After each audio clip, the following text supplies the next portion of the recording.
Imagine waking up, looking in the mirror, and realizing your absolute worst enemy is, well, you. Welcome to this explainer. Today, we're diving headfirst into a wildly cinematic, reality-warping journey. We are going to unpack the mind-bending sci-fi lore, the gritty cyberpunk aesthetics, and the deeply philosophical world-building found within Elias PFA Thorne's The Illusion Spice in the Void. We're mapping out exactly how this incredible narrative of cosmic manipulation and shattered identity unfolds. All right, to really get this, we've got to start with a massive, mind-bending number that forms the absolute core of our whole mystery: 734. Just keep that number locked in your head, because literally everything we talk about today radiates outward from this one terrifying figure. So, what does that number actually mean? Well, it represents a pretty terrifying reality for our main guy, Elias Thorne. See, Thorne is an assassin, a liquidator operating out in the grim, spinward slums of Ganymede. But he's not your average hitman. He suddenly realizes that every single target he eliminates using his pattern-erasing weapon, the Flechette of Unmaking, shares his exact face. Literally the same face. The only difference, each target has a scar on the opposite side of their orbital ridge. I mean, you gotta wonder, why on earth is he hunting his own reflection across the entire solar system? Which brings us to Section 1, the Elias Protocol. To unpack this massive, bloody puzzle, we have to take an impartial look at the cosmic puppet masters pulling the strings here, the architects. These godlike beings who shape reality basically ran into a bug they couldn't fix. They found a man, the original Elias, who looked at infinite possible futures and just flat out refused to make a choice. The architects needed a mind that could perceive infinite contradictory choices without just completely losing it. So what did they do? They essentially hit copy and paste on the original Elias 734 times, scattering all these fragments across the solar system in this grand, twisted experiment to test the limits of free will. And this leads us straight into the brutal logic of what the architects call the pruning. Now, this isn't just random murder, right? It's forced evolution. The steps are terrifyingly simple. Step 1, kill a brother fragment. Step 2, absorb his specific memories and specialized traits. You know, things like mystical yearning or maybe political cunning.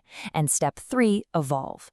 These fragments literally have to hunt each other down until only one perfect, complete being is left standing.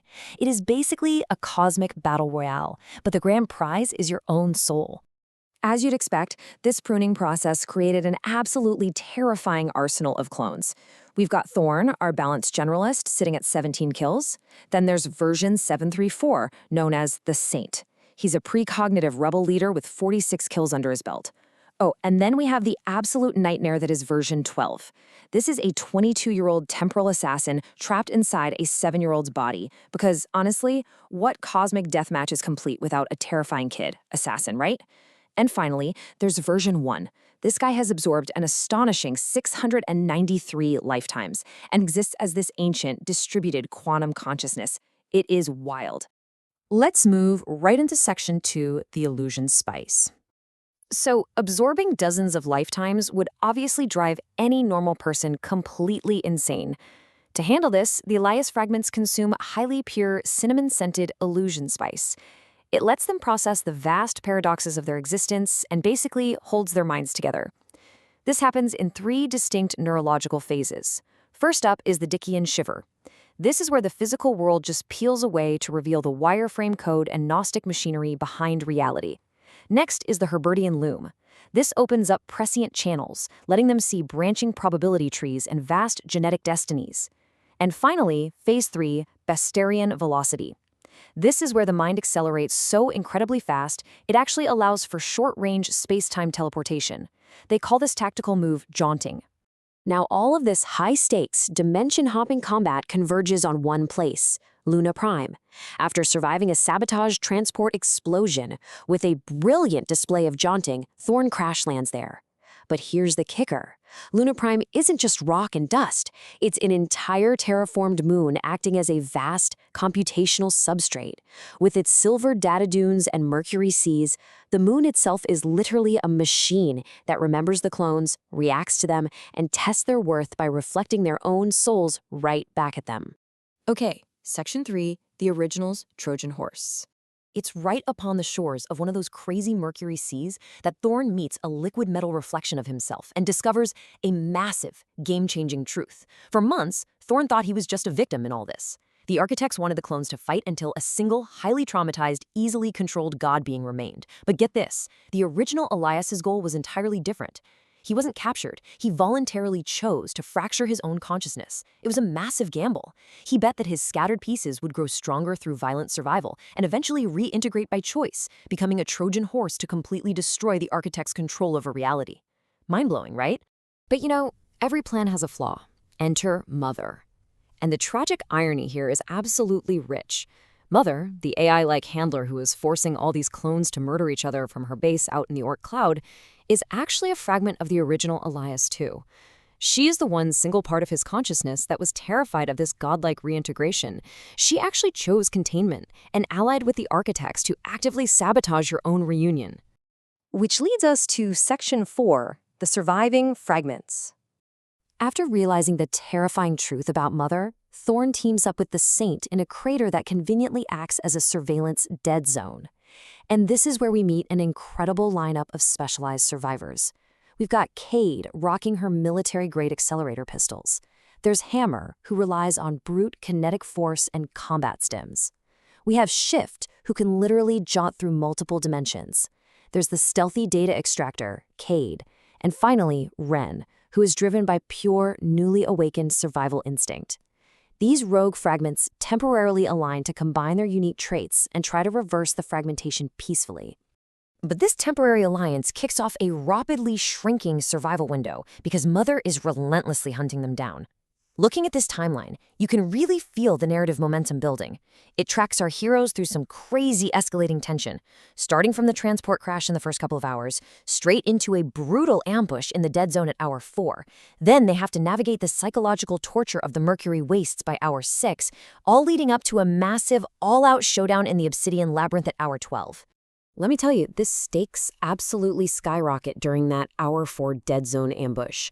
Mother sends her tiny, terrifying assassin, version 12. When the rebels corner him, version 12 bites down on a vial of ultra-pure 98% illusion spice. And this triggers a retrocausal detonation. It's a paradox blast that literally deletes one of the rebels, a multidimensional clone named Null, entirely out of space and time. Boom, gone. It is a stark, terrifying reminder of the sheer destructive power of the spice. Fleeing that disaster, they find themselves in the non-Euclidean Temple of Reflective Thought, out in the Mercury wastes. Here, they are forced to confront version 1. Remember him?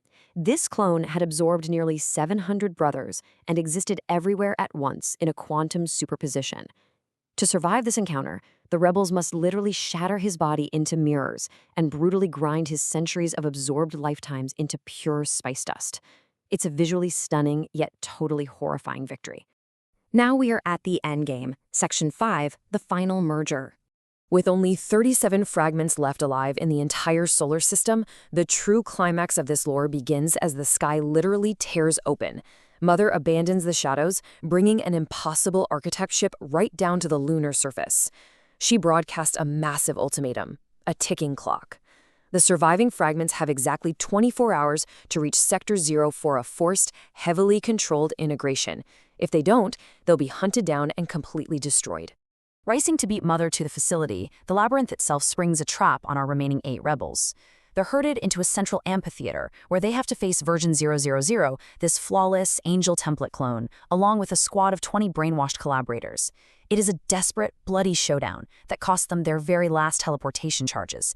In fact, they only survived through raw, brutal teamwork, multidimensional jaunting, and Thorne having to deliver a desperate throat stab to finally silence version 000's tactical commands. So, leaving the amphitheater completely battered, bleeding, and totally out of resources, we are left with the ultimate question. Can these final 8 fragments actually reach the Sector 0 machinery in time to rewrite the architect's rules on their own terms? And honestly, more importantly, having spent so long hunting and killing each other, can they actually trust each other enough to voluntarily merge their consciousnesses and break the architect's control forever? As we wrap up this explainer, I want to leave you with a really haunting reflection that Thorne learns by the Mercury Sea. You are the god you're searching for, and you are also the gun that kills him. It's a profound, chilling reminder that in this universe, true power and liberation require confronting and ultimately accepting every terrible, contradictory piece of yourself. So, what would you do if you met all of your own flaws out in the void? Thanks so much for joining me on this journey, and keep questioning the pattern.